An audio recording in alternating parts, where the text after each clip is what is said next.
De retour dans votre JTN et notre invité nous a rejoint en plateau. Il s'agit de Sœur Thérèse Bedin. Bonjour.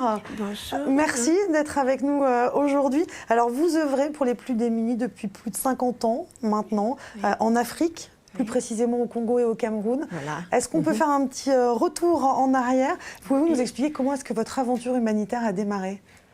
Eh bien voilà, lorsque j'avais 20 ans, j'ai décidé de... Enfin, j'y réfléchissais depuis déjà longtemps.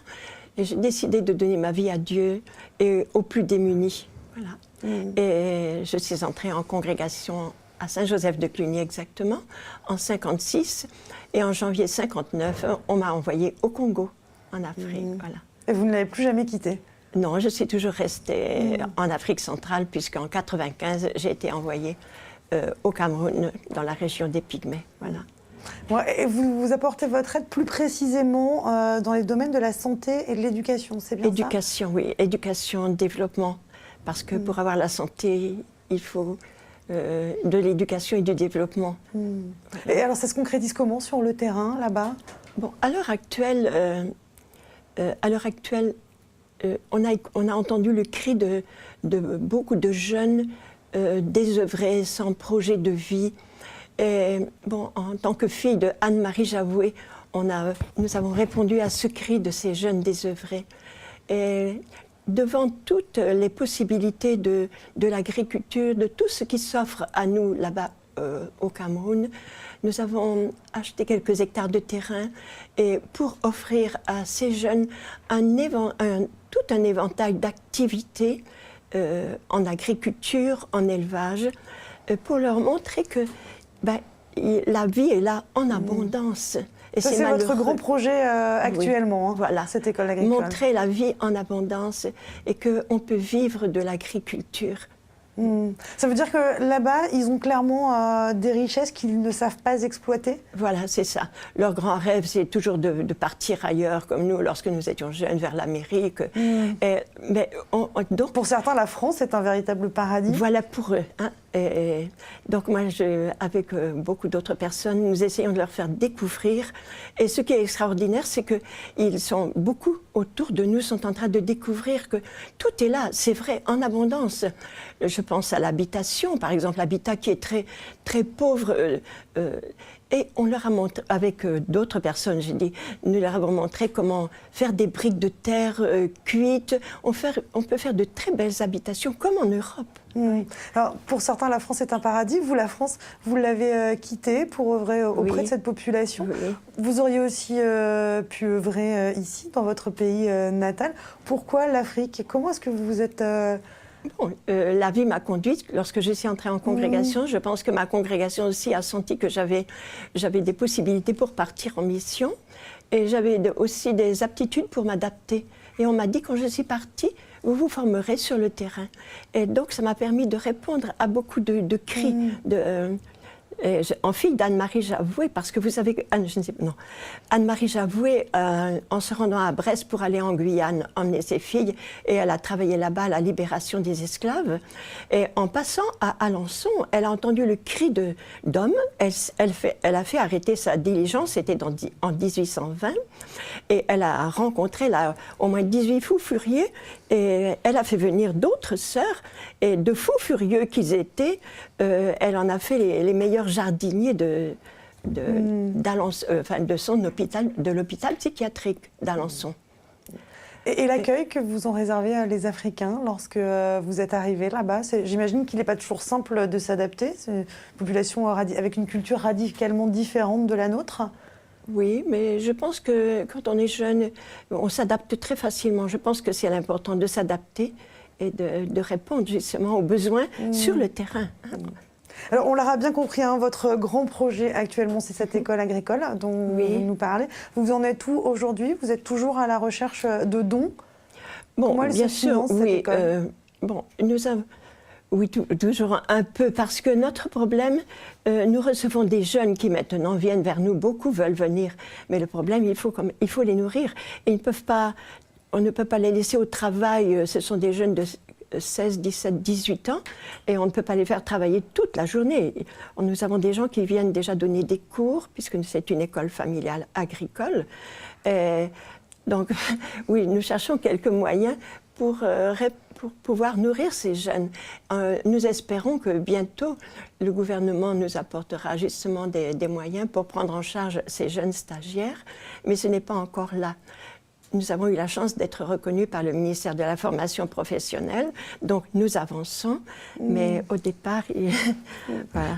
On a un peu du mal à visualiser. On se dit, par exemple, en Normandie, on a effectivement des terres agricoles qui sont très fertiles et puis qu'il y a agriculture dit élevage aussi. Oui, oui. Est-ce qu'il est complètement possible de l'adapter là-bas au Cameroun, à l'est du Cameroun, hein, exactement? Oui, oui, oui. Bon, là-bas, nous faisons autre chose. Bon, enfin, nous avons même un grand clapier de 150 lapins. On va l'agrandir peut-être petit à petit. Et nous avons donc des cultures, le cacao, le palmier à huile, le maïs, soja, etc. Ce ne sont pas tout à fait les mêmes cultures, le cacao bien sûr, mais... Vous vous adaptez au terrain bien là-bas. sûr, bien sûr. Alors, je vous entends parler de palmier à huile. Oui. J'ai envie de rebondir et de vous féliciter, puisque je sais que vous avez obtenu la Légion d'honneur. C'était en 2006. Oui, en 2006, oui. Alors, je crois savoir pour l'anecdote que vous l'aviez refusé au départ. Pas tout à fait. J'avais seulement dit à l'ambassadeur que j'aimerais avoir un petit cadeau en échange. Ce qui m'intéressait, c'était donc le petit cadeau pour aider les gens qui étaient avec nous. Et à ce moment-là, j'étais encore chez les Pygmées. Et les Pygmées ont en général une machette, peut-être même pas une machette par famille. C'est pour ça qu'ils restent encore cueilleurs et chasseurs. J'ai demandé si on pouvait me faire un cadeau de 400 machettes et de noix de palmier à huile. Je voulais des noix sélectionnées pour que les Pygmées aient au moins une palmeraie par famille. Quand je dis une palmeraie, c'est 10 palmiers par famille pour qu'ils puissent s'implanter quelque part. Donc voilà. Donc là encore, vous pensez aux autres avant de penser à vous-même. Ah oui, mais je pense que là, on trouve beaucoup de joie. Et puis, bon, Dieu permet que nous soyons vraiment aidés. Et il y a, comme m'a dit quelqu'un, il y a plus de joie à donner qu'à recevoir. Il y a beaucoup de joie à donner. Et si on reçoit, c'est pour donner. Oui. Vous êtes de retour en France. Est-ce que vous rentrez régulièrement depuis 50 ans? Au début, c'était tous les 6 ans ou 7 ans. Et maintenant, c'est pas régulier? Oui, c'est pas régulier, selon les besoins. Donc là, maintenant, ça fait 4 ans que je n'étais pas rentrée. Vous suivez un petit peu l'actualité française? Un peu, surtout en rentrant. Alors justement, moi je suis très curieuse du regard que vous pouvez porter en étant loin, comme ça, sur ce qui se passe ici en France. Oui.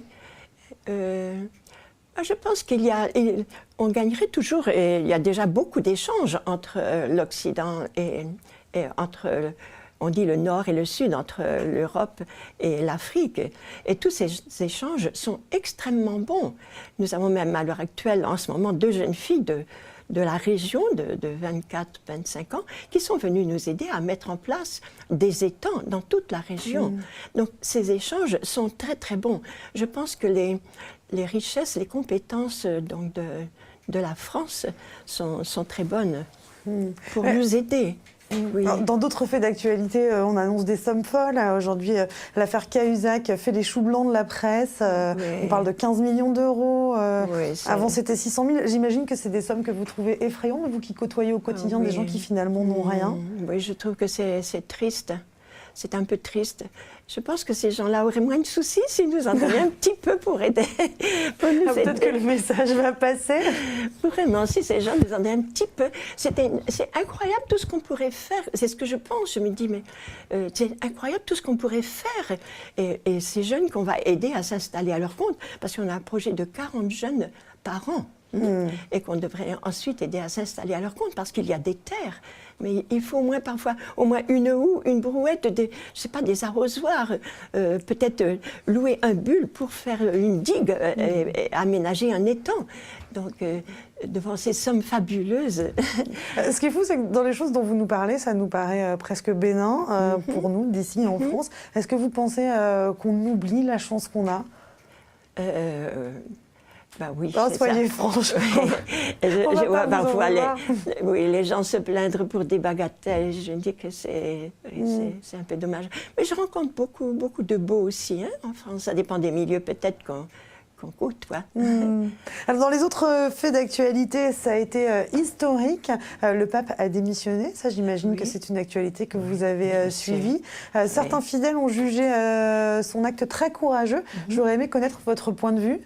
Ah oui, moi, je pense que notre pape Benoît XVI a bien réfléchi devant le Seigneur et qu'il a fait vraiment, et qu'il a pensé que c'était pour le bien. Hein. Je pense que c'est bien ce qu'il a décidé, c'était un bien. Pour vous, c'est courageux de reconnaître qu'on ne peut plus. Bien sûr, oui. Bon, et ce nouveau pape, le pape François, qu'en pensez-vous? Est-ce qu'il vous satisfait? Oui, il nous convient très bien. Il est ouvert, il est très ouvert vers tout ce qui est pauvre, tous les laissés pour compte. Hein. Et en le voyant, j'ai pensé à tous nos jeunes à qui il faut peu de... On le dit très proche, oui, des fidèles. Très proche, oui. Non. Donc, certains auraient préféré un pape peut-être un peu plus progressiste. Oh non, non. Je pense qu'il correspond bien à notre temps, aux besoins de notre temps. Et c'est celui qu'il nous fallait, ça j'en suis sûre. Bon. Vous êtes en France pendant combien de temps, Sœur Thérèse? Pour 3-4 mois. Et votre programme pendant cette courte période, puisque c'est court, hein. Bon, mon programme... j'ai déjà reçu quelques appuis, justement, on en parlait tout à l'heure, et c'est déjà en route pour Kayigama, Alors, pour aider des jeunes. J'imagine que vous allez pouvoir profiter tout de même un peu de votre famille. Hein. Oui, j'en profite déjà, tout en faisant ça, parce que... En fait, vous ne vous arrêtez jamais, donnez-nous votre secret. Eux m'aident, sont en train de beaucoup m'aider aussi, hein. Amis, famille... Et aujourd'hui, la télévision Normandie est là aussi. Bon. Non, et nous, en tout cas, on vous félicite de votre parcours et puis de ce don de soi, c'est assez remarquable. Peut-être un message que vous souhaiteriez faire passer à nos téléspectateurs pour un don, où peut-on s'adresser si toutefois on souhaitait vous aider dans votre projet d'école agricole? Si par hasard quelqu'un avait quelques 5-10 euros à nous envoyer à l'occasion, justement pour aider à la formation de ces jeunes. Voilà. Voilà. Bon, 5-10 euros, effectivement, c'est pas forcément énorme, enfin, ça dépend pour qui. Mais en tout cas, c'est un beau geste. Merci beaucoup, Sœur Thérèse, d'être revenue sur le plateau du JTN. Puis essayez tout de même de profiter de vos 3 à 4 mois sur le territoire français.